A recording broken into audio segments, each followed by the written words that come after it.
বিধানসভা নির্বাচনে নির্ঘণ্ট ঘোষণা হলেও বলে এরকম একটা পরিস্থিতির মধ্যে রাজনৈতিক দলগুলো তারা তাদের মতো করে পরিকল্পনা করতে শুরু করে দিয়েছে।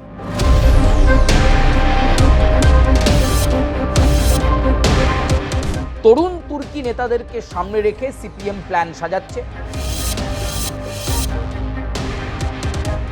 10টা আসনে সিপিআইএম যদি জয়ী হয় তাহলে শূন্যতা যেমন কাটবে, আবার পশ্চিমবঙ্গে তারা কতটা প্রাসঙ্গিক বিধানসভাতে বিরোধী রাজনৈতিক দল হিসাবে সিপিআইএম সেটা বুঝিয়ে দিতে পারবে। কে সেই তরুণ তুর্কি নেতা যিনি একটা সময় সিপিআইএম এর ছাত্র সংগঠন এসএফআই এর রাজ্য সভাপতির দায়িত্ব সামলেছেন, যিনি একটা সময় বামফ্রন্ট মনোনীত সিপিআইএম এর প্রার্থী হিসাবে ডায়মন্ড হারবার লোকসভা কেন্দ্রে তৃণমূল কংগ্রেসের হেভিওয়েট নেতা, তৃণমূলের সর্বভারতীয় সাধারণ সম্পাদক অভিষেক বন্দ্যোপাধ্যায়ের বিরুদ্ধে লড়াইয়ে প্রার্থী হয়েছিলেন। এরকমই এক লড়াকু তরুণ তুর্কি নেতা নিজেকে সরিয়ে নিলেন।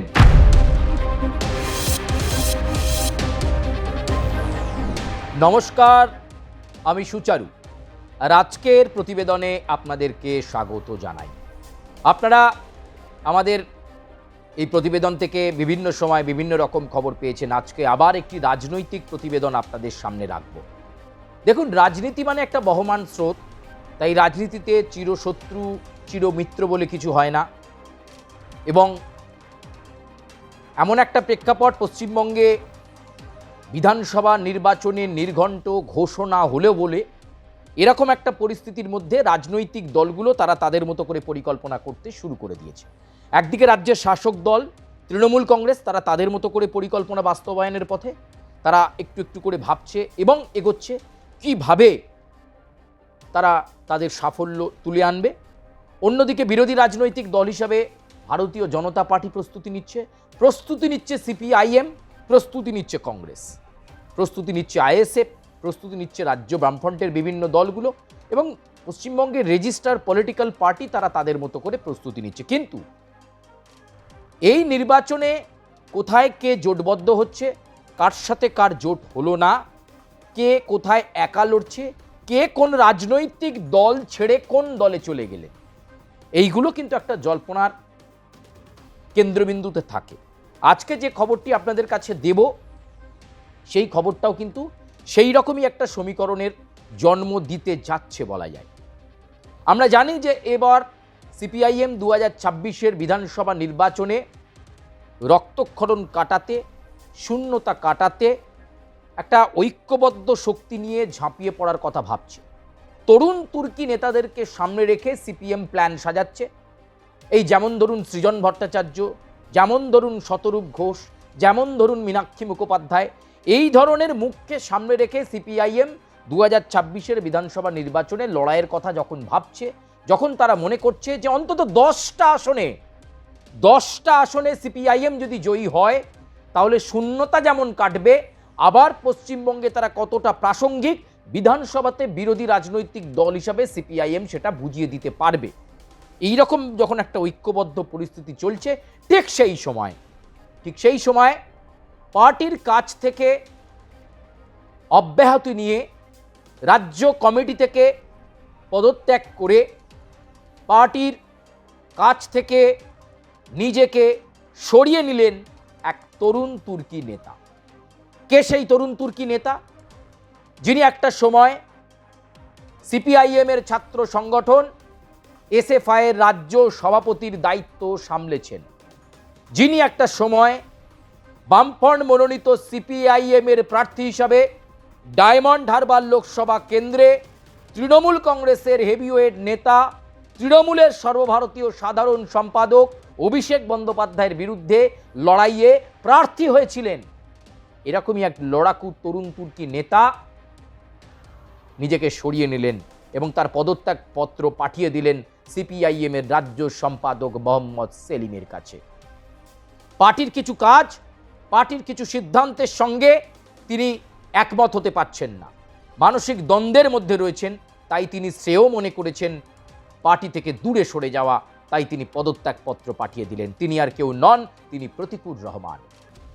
বিগত কয়েকদিন ধরে সোশ্যাল মিডিয়ায় প্রতিকুর রহমানের পোস্ট বিতর্ক তৈরি করছিল। মোহাম্মদ সেলিম যখন হুমায়ুন কবিরের সঙ্গে সল্টলেকের একটি হোটেলে বৈঠক করতে গিয়েছিলেন, তখন পার্টির অন্দরে প্রশ্ন তুলেছিলেন প্রতিকুর রহমান যে এটার মধ্যে কি পার্টির নীতি নৈতিকতা বজায় থাকলো। সেই সময় প্রতিকুর রহমানকে অনেকে চুপ করিয়ে দিয়েছিলেন। তখন থেকেই একটা জল্পনা তৈরি হয়েছিল যে পার্টির মধ্যে বিদ্রোহ তৈরি করছেন প্রতিকুর রহমান। আর তার ফাইনাল টাচটা পার্টির সঙ্গে, পার্টির কাজের সঙ্গে অব্যাহতই এই পর্বে চেয়ে নিলেন প্রতিকুর রহমান।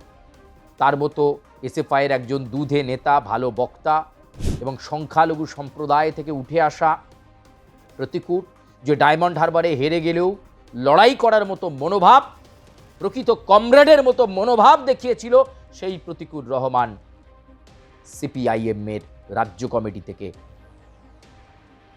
পদত্যাগপত্র দিয়ে সরে এলেন। পার্টির কোনো কাজের সঙ্গে আর নিজেকে যুক্ত রাখতে চাইছেন না। এইখান থেকেই কিন্তু নতুন সমীকরণ তৈরি হয়েছে।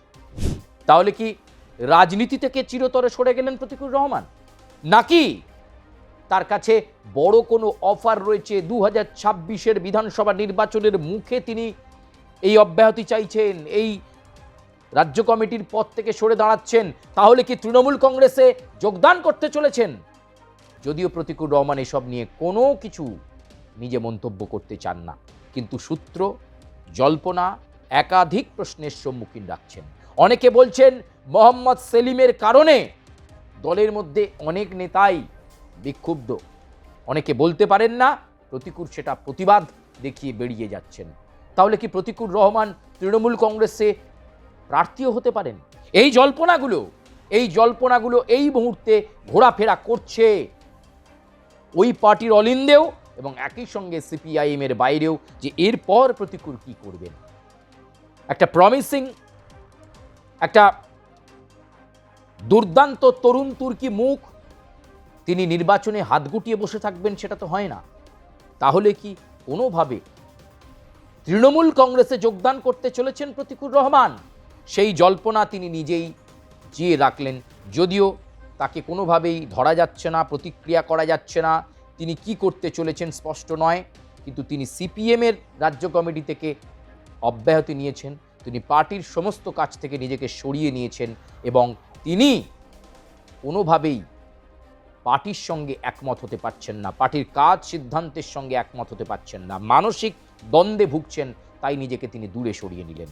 তাহলে কি তৃণমূল কংগ্রেসের প্রার্থী হিসেবে গুরুত্বপূর্ণ কেন্দ্রে প্রতিকুর রহমানকে দেখা যাবে? অভিষেক বন্দ্যোপাধ্যায় সেই আসল কাজটা করে ফেললেন। একসময় তার বিরুদ্ধেই দাঁড়ানো সিপিআইএমের মুখকে এবার তিনি তুলে নিলেন। নির্বাচনের আগে চলছে হাজারো পরিকল্পনা, হাজারো প্রত্যাশা। এমন একটা প্রেক্ষাপট যেখানে হয়তো দোলের পরেই নির্বাচন কমিশন নির্ঘণ্ট ঘোষণা করবে। প্রতিকুর রহমানের এই সিদ্ধান্ত আপাবর সিপিআইএম কমরেডরা মেনে নিতে পারছেন না। সোশ্যাল মিডিয়ায় অত্যন্ত চর্চায় এবং এই মুহূর্তে ট্রেন্ডিংয়ে প্রতিকুর রহমান। ফলে কি কারণে তিনি সরে এলেন, পার্টির সমস্ত রকম কাজ থেকে নিজেকে সরিয়ে নিলেন, সেটা খুব গুরুত্বপূর্ণ আলোচনার বিষয়। পার্টির অন্দরে থেকে কি বলা যেত না কি অসুবিধে হচ্ছে? এ প্রশ্নও কিন্তু সিপিএমের একটা বড় অংশ করছেন। হয়তোবা পার্টির অন্দরে বলা যাচ্ছিল না এমন কোনো কথা, হয়তোবা বলা যাচ্ছিল না প্রতিকুর রহমানের মতো নেতাদেরকে কোণঠাসা করে দেওয়া হচ্ছিল, যে কারণে তিনি সঠিক সময় সঠিক সিদ্ধান্তটা নিয়েছেন। হয়তো অন্য কোনো দলের সৈনিক হিসাবে আত্মপ্রকাশ করবেন তিনি, কিন্তু অনেকেই বলছেন তাহলে তো আদর্শের এই বামপন্থী জীবনের জলাঞ্জলি দিয়ে দিলেন প্রতিকুর রহমান। প্রতিকুরকে নিয়ে এখন রাজনীতির অলিন্দে হাজারো আলোচনা, হাজারো প্রশ্ন। অনেকে আবার কাঠগড়ায় দাঁড় করাচ্ছেন সিপিআইএমের রাজ্য সম্পাদক মোহাম্মদ সেলিমকে। ফলে সময় যত গড়াচ্ছে ততই জল্পনা বেড়েই চলেছে। এক লহমায় সেই জল্পনা বাড়তে বাড়তে বাড়তে একটা জায়গায় পৌঁছচ্ছে। ফলে এই মুহূর্তে প্রতিকুর রহমান তার রাজনৈতিক ভবিষ্যৎ কি হবে, নাকি রাজনীতি থেকে তিনি চিরতরে নির্বাসনে চলে গেলেন, এই $1,000,000 প্রশ্ন নিজেই রেখে গেলেন, নাকি অন্য কোনো রাজনৈতিক দল থেকে তাকে দেখা যাবে বিধানসভা নির্বাচনে প্রার্থী হয়ে লড়াই করতে। ভালো বক্তা, ভালো সংগঠক, তরুণ সমাজের মূর্ত প্রতীক প্রতিকুর। এই খবর মুহূর্তের মধ্যে ভাইরাল হয়ে গিয়েছে সর্বত্র। আপনাদের এই প্রতিবেদন কেমন লাগলো আপনারা অবশ্যই আপনাদের সুচিন্তিত মতামত জানাবেন এবং অবশ্যই লাইক করবেন, কমেন্ট করবেন এবং সাবস্ক্রাইব করবেন এবং আমাদের প্রতিবেদন নজর রাখবেন। আমরা চেষ্টা করব আপনাদেরকে আরও রাজনীতির ভেতরকার এরকম বহু খবর আপনাদের সামনে তুলে ধরার। তবে আজকের প্রতিবেদন এ পর্যন্তই। ধন্যবাদ। আপাতত এ পর্যন্তই।